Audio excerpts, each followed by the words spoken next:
everybody who is a Tate fan and truly listens to my words is in better physical shape, better financial shape, better mental health than they've ever been in their lives. Yeah. Becoming a Tate fan is a life hack to improving your life. You cannot possibly lose by listening to me in any regard. Yeah. Whereas with a crypto coin, some people will lose money.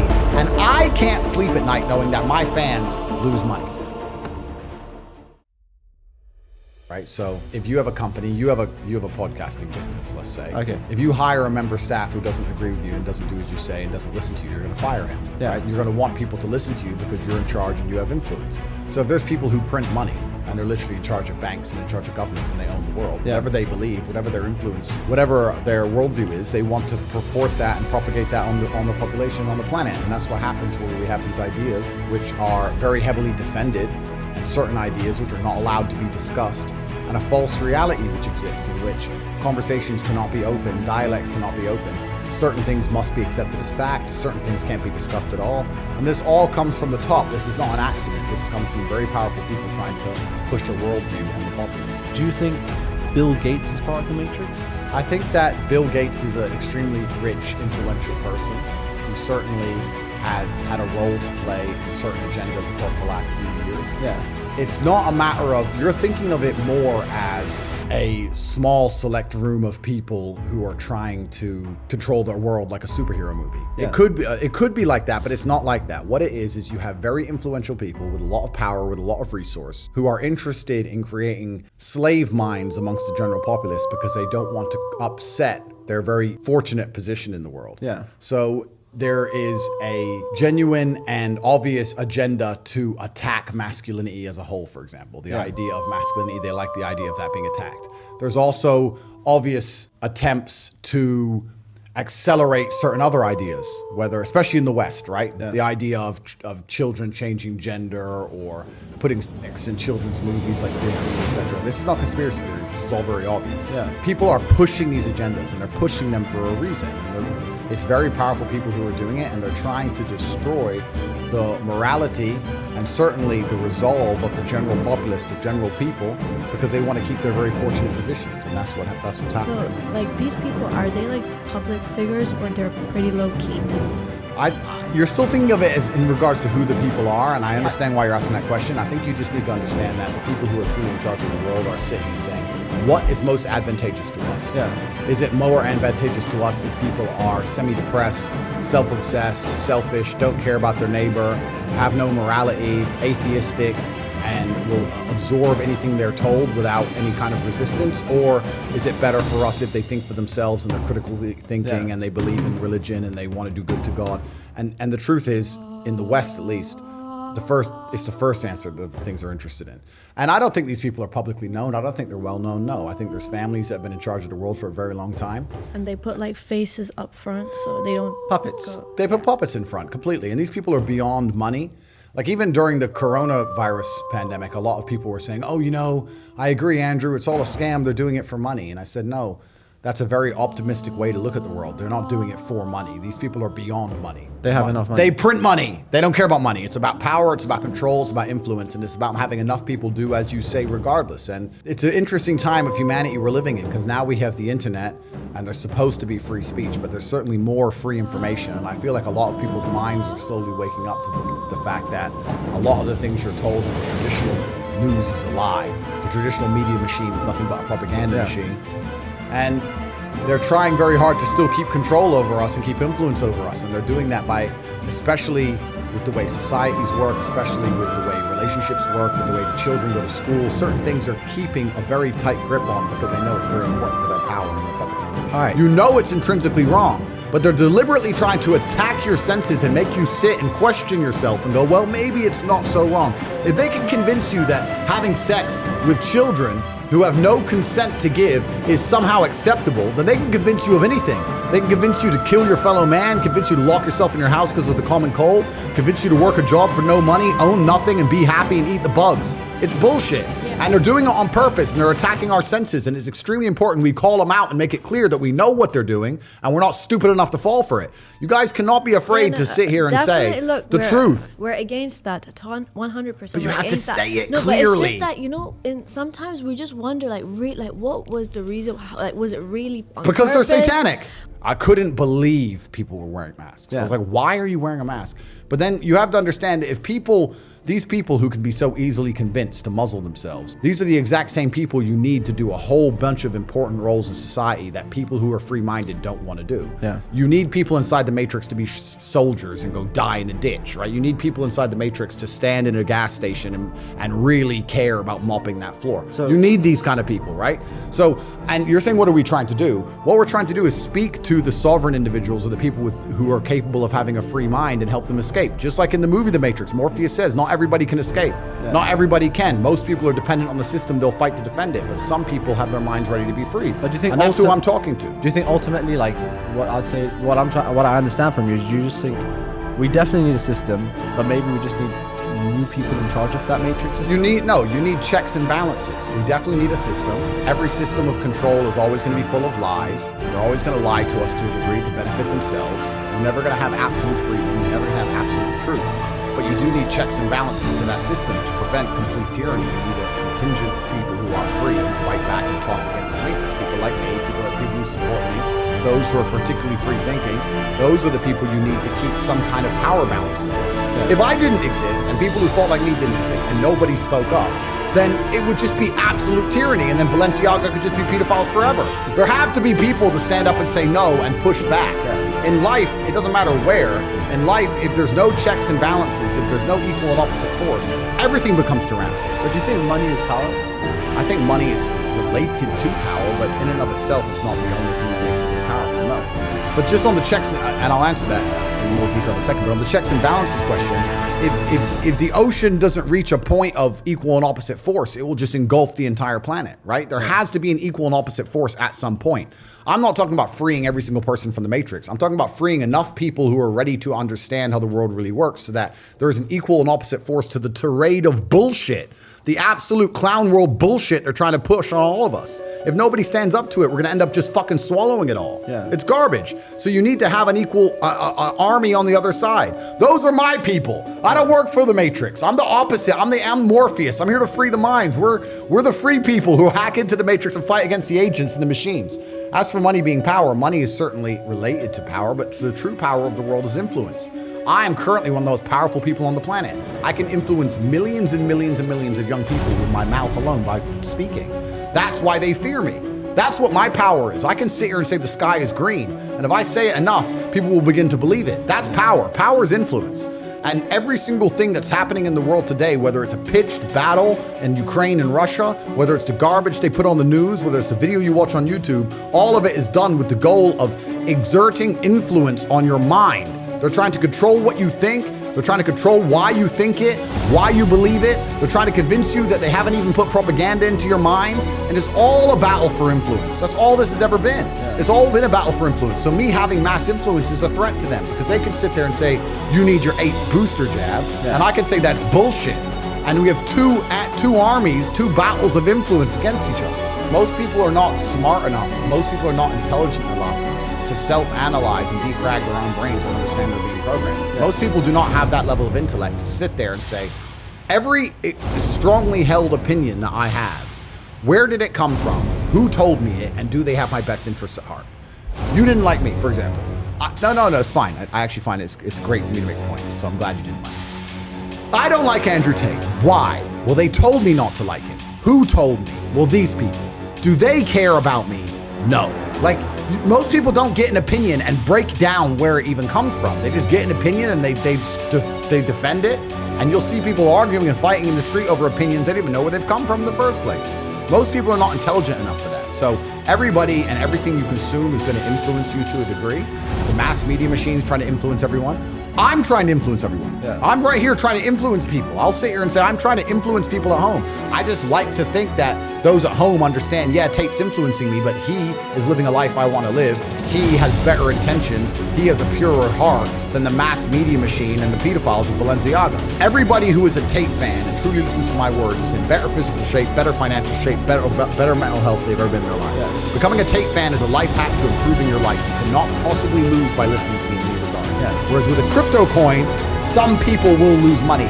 And I can't sleep at night knowing that my fans lose money.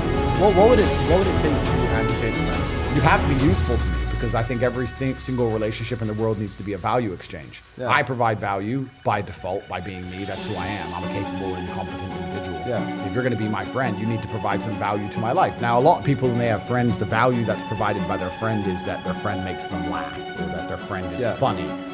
Well, I don't need that crap. I'm busy, right? So I need someone who's actually useful to me at real things. So, no, but it's true. And it's not a shallow way to look at it because people say that's shallow. Not at all. I think that in true friendship, in true relationships, whether it's man-woman or man-man or woman-woman, there needs to be an exchange of value. People need to both gain and receive value, and that's how you build true friendships. So you need to become useful to me. And the problem with doing that is that I already have extremely useful people around me and I already do everything.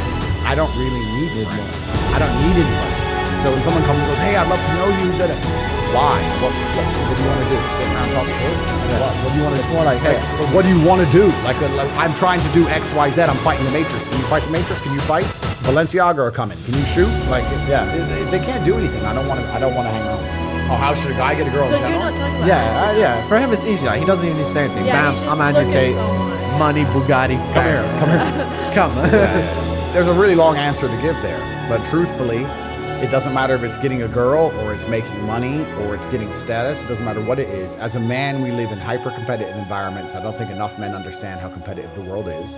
If you want a girl, you're competing against other men. You're not the only man who had the idea of getting that girl. There's no girl you're going to see and go, I'll get that girl, and didn't cross anyone else's mind. Everybody else wants her. You have to outcompete other men. You have to be as competitive as possible. You have to be as successful as possible in all realms. You have to be as good looking, as funny, as smart, as spontaneous, as interesting, as charismatic, as rich as possible. You need to try very hard to be your absolute best. And as you become a better man, you'll crack through different tiers of attractiveness and eventually you get to the top and you'll be able to have any girl you want. But the truth is, I have a lot of guys ask me, similar to your question, a guy will come to me and go, how do I get a girl? I'm like, bro, you're a loser. Yeah, but I know, but how do I get a girl? Well, you're a fucking loser. You're a loser. Why are you asking me? It's like saying, how do I win a race with a push bike? You're racing Ferraris. What do you want me to do? Yeah. There's only so much you can do. There's only so hard you can pedal. There's only so many tricks and tips. There's only so many game things you can say, so many pickup lines. If you're a loser, it's going to be very, very difficult and it's going to get harder and harder. The game is rigged to become harder and harder for men. It's not getting easier, it's going the other way. And if you're going to be on a racetrack and there's going to be Ferraris there, and you're going to be on a pedal bike or in a Nissan, you're going to get smoked. That's the game. You have to up yourself. You have to improve yourself. I'm not going to lie to anybody here and say you don't have to improve yourself. You can stay a loser and get chicks because you can. Yeah. You can. Question: what do you think girls want from men? Every time. What women want from men? Well, the first thing we have to understand is that it depends, right? Of course it depends. It depends on how old the woman is, what part of her life she's in, if she's looking for excitement and adventure or she's looking for a family and to settle down. It completely depends. But in general, if a woman is going to dedicate herself to a man, then that man has to be all-encompassing. He has to be a man who can fix most of her problems. He needs to provide stability and safety, which everybody knows, but not many people consider that he also has to provide drama for her. He also has to be entertaining for her. If a woman only talks to you and you're the only man in her life, and there's never any drama or there's never any, I wouldn't say conflict, I'm not saying necessarily start an argument, but if there's never any drama, because drama is excitement, then they're gonna naturally try and find drama somewhere else, and that always ends very badly for the man. You don't want them to try and find drama outside of the relationship. Women sit there and watch the Kardashians all day. They're addicted to drama. It's what they care about. Yeah. So if you're a woman's entire world, you also have to be the person who can, you have to shock her a bit. You have to be the person who can upset her. You need to be entertaining, all-encompassing from head to toe. Women want to be with a man which keeps them entertained, and a man which they trust, and a man which they believe can fix all of their problems. This is another important point. If a woman comes to you with an issue and you can't fix it, you'll see very quickly how soon you'll be regretting. The world is hyper-competitive. If you're going to be a man who's going to sit and say, I'm just sad, you are always going to lose in competition to men like me. And there has to be losers for there to be winners. I am tired of sympathy. Sympathy doesn't work for anybody. I'm not going to sit here and be sympathetic for people who say they're too sad to try hard and be their best. Guess what? Perhaps I was sad every time I did exactly what I was supposed to do and trained anyway. Perhaps I was afraid when I fought anyway. Perhaps I was tired when I worked anyway. This is how you get ahead in life. I don't have a fucking ounce of sympathy for these people who sit here and say, well, I feel this way, so I can't. Then don't do it. Stay down there. The winners are at the top, and the winners at the top don't give a shit about how they feel. We wake up and we perform regardless of how we feel day after day. So if I'm going to ignore my own feelings, I'm certainly not going to take into consideration anybody else's. Yeah. Why am I going to ignore how I feel and make sure I'm constantly performing regardless, flawlessly, and then sit and go, oh, but he doesn't feel good, so he's allowed to fuck up. No, you are not. You're not allowed to fuck up to your ancestors or to God or to yourself. You have to perform. This is what being a man is about. The baseline of masculinity is doing things you don't feel like doing. I can't comment on being a woman because I'm not one. But the baseline of masculinity as a whole is the thing that makes a good man a man is that he does what he doesn't want to do. He doesn't want to work and he works anyway. He doesn't want to go to war and he fights anyway. He doesn't want to get up, he gets up anyway. That's the whole point of it. We didn't want to die in the Titanic. Guess what happened? We died in the Titanic. You can't sit there as a man and say you don't feel like it. You're not allowed to not feel like it. You're supposed to do it anyway, regardless. So when a man sits there and says, oh, but you don't understand, I'm struggling with motivation. If you are struggling with the motivation to be a winner, then stay a loser. No problem. Stay a loser. Don't care. Your dad was a spy? My father worked for the CIA. He was a linguist. What's that? A linguist. He spoke 5 languages, my father did. Wow. You see? Yeah. But he spoke them for a reason. So my father was a native English speaker. He only spoke English. And then they took him into the Air Force. He passed, when you join the Air Force, you do a test. He did fantastically in the IQ test. He's top 1 percentile, so they moved him over to a specialized division to learn languages. And he learned Russian, German, Spanish, a bunch of languages. Did you learn anything about that? Like, did he ever talk to you about it? He told me that every single thing that you're watching on the news is a lie. He told me that they keep us in the dark. He told me to resist the slave mind. He told me that when you watch the news, your only goal should be to understand what they want you to believe, not to believe it. Yeah. And he made it very clear to me the Matrix existed even way back then. Oh, that's very interesting. So your father wasn't rich. No. And I heard you said somewhere when he passed away, unfortunately, like he had no money. He had $12 in his pocket. That's when, wow. That was it. Exactly $12. $12 to his name. To his name. How did your dad die? Because it's a beautiful story, just Lon doesn't know it.